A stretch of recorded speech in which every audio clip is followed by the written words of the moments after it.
Hey everyone, how's it going? Welcome back to Chef Vic Cuisine. Today, we're making drunken mussels. Now, all you need is one pot in less than 20 minutes, and you'll be making a huge serving of steamed mussels for a large group to enjoy. This dish has a mix of zangy, spicy, and savory tastes mixed throughout, and to top it all off, it's low in calories. So it's a win-win situation. So, let's get started.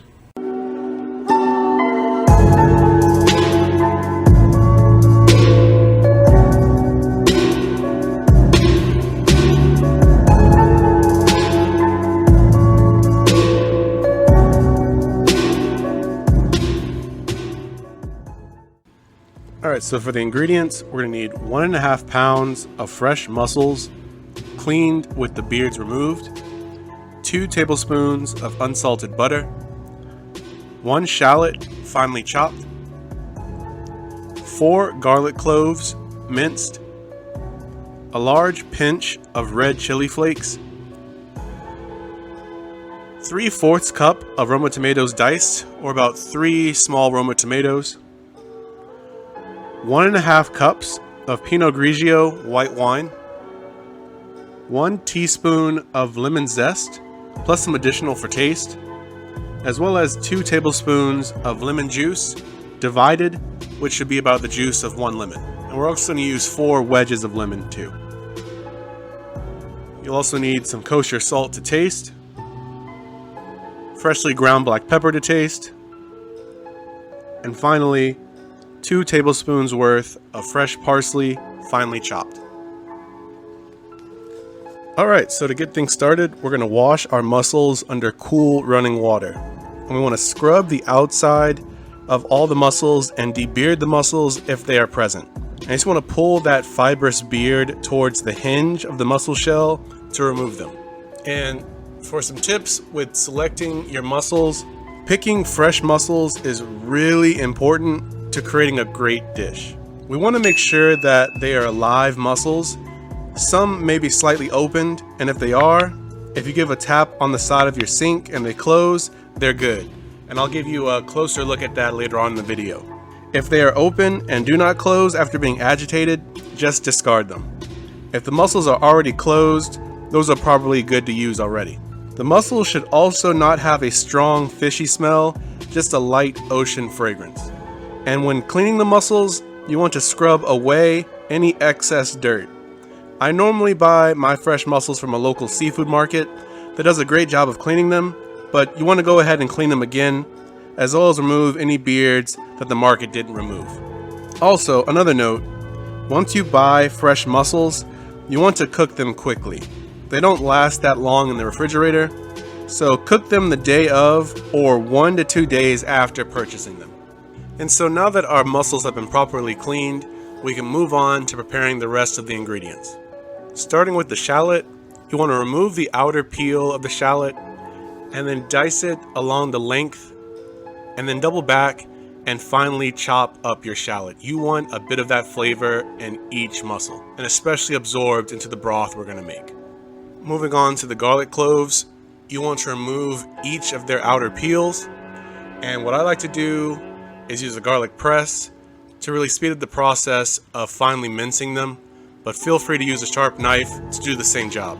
Next up are Roma tomatoes, and with these I like to slice them in half lengthwise, create thin slices from each of those halves, and then double back and slice them up even more to make them into small bite-sized pieces. And you just want to repeat this process for your 2 remaining Roma tomatoes.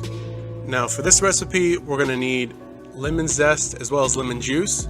So we're going to take a microplaner and zest the lemon all around the outer surface, and that should create enough zest for this recipe.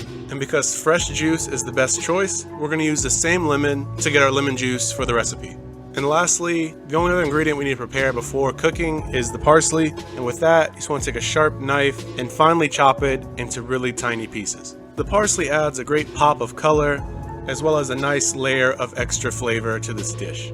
Now we're just about ready to start cooking, but I wanted to give you guys an example of a fresh mussel that might be slightly open prior to cooking.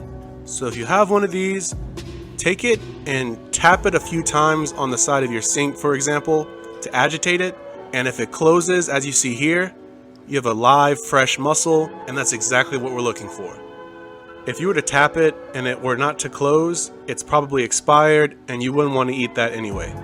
So only aim for mussels that are tightly closed already, or if you tap them on the side of a hard surface that close upon agitation. So if you think that tip will help you in your next chance at making mussels, hit that like button for me. It really supports the channel and helps boost that good old YouTube algorithm. And if you haven't done so already, hit that subscribe button to see more recipes like this one. And don't forget to click the bell icon to be notified when my next video drops. And stay tuned until the end of this video for a sneak peek of the recipe coming next week. So let's get cooking. In a large stock pot, you want to heat your butter over medium-high heat, or 375 degrees Fahrenheit, or 190 degrees Celsius. And when our butter starts to foam, that's when we want to add in our shallots and the garlic. Your goal here is to stir and cook the shallots until they're transparent and the garlic has softened. And this should take about 3 minutes at that heat.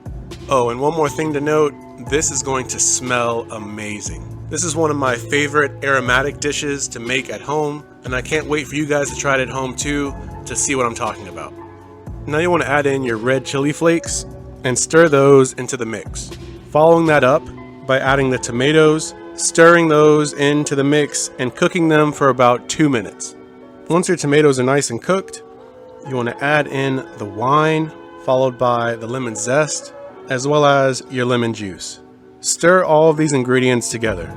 And to enhance that flavor, we want to add in a dash or two of kosher salt to the broth. And it's at this stage where you want to taste test your broth to make sure that it's as salty as you want it to be. Bring this broth to a boil, and at this stage, if your mussels have been sitting in a bowl of water, make sure to drain them by placing them into a fine mesh sieve to allow any excess water to drain off. Once the broth is boiling, quickly add in your cleaned mussels to the pot.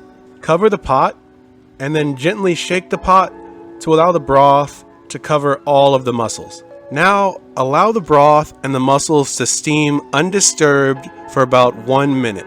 After that first minute, remove the lid and give the mussels a quick stir in the pot. Place the lid back on and allow them to steam for an additional 2 minutes.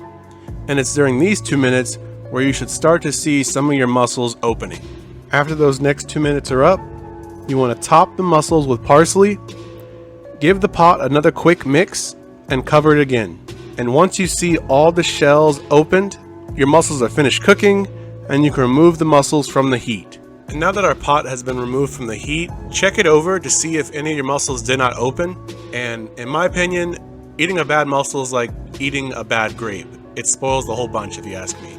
So if you have a mussel that hasn't really opened, like I said before in the video, it likely has already expired and probably won't taste good, and so you can just discard that from the pot. But now you want to taste the sauce, and based on its flavor, if desired, season it with even more lemon juice and additional lemon zest, salt, and black pepper. For serving, place the mussels into a large bowl with a generous amount of the broth as well. And you can serve these immediately with lemon wedges and freshly sliced bread and enjoy. And just like that, you've made drunken mussels right at home. One of my favorite parts of this recipe is how quickly the mussels cook. They take really no time at all. And the flavors that are infused into the dish from the broth cannot be denied. It is so delicious. And so for a couple more tips regarding this recipe, you want to make sure that you don't oversteam the mussels or they will shrivel. So always monitor your pot as they cook, as mussels don't take very long to finish. As always, this recipe and many more can be found in my cookbook, Chef Vic Cuisine Volume 2, Elevating Your Inner Chef. And that's available on Amazon, and I'll be sure to leave a link to that in my description box. And feel free to click the pop-up on the screen for more information on that as well. Thank you all so much for watching. I truly do appreciate it. And if you enjoyed this recipe, make sure to smash that like button for me. And if you haven't done so already, hit that subscribe button to see more recipes like this one. And don't forget to click that bell icon to be notified when my next video drops. And sharing is caring, so if you enjoy this recipe and think someone else will, feel free to share this with all your family and friends. And stay tuned until next week, where I show you to make this really healthy option, especially for breakfast, a green smoothie bowl. A perfect way to incorporate more nutrients and vitamins into your diet. Well, thank you all so much for watching. I really do appreciate it. Check out more recipes on my page now, and I'll see you next time on another episode of Chef Vic Cuisine. And until then, peace.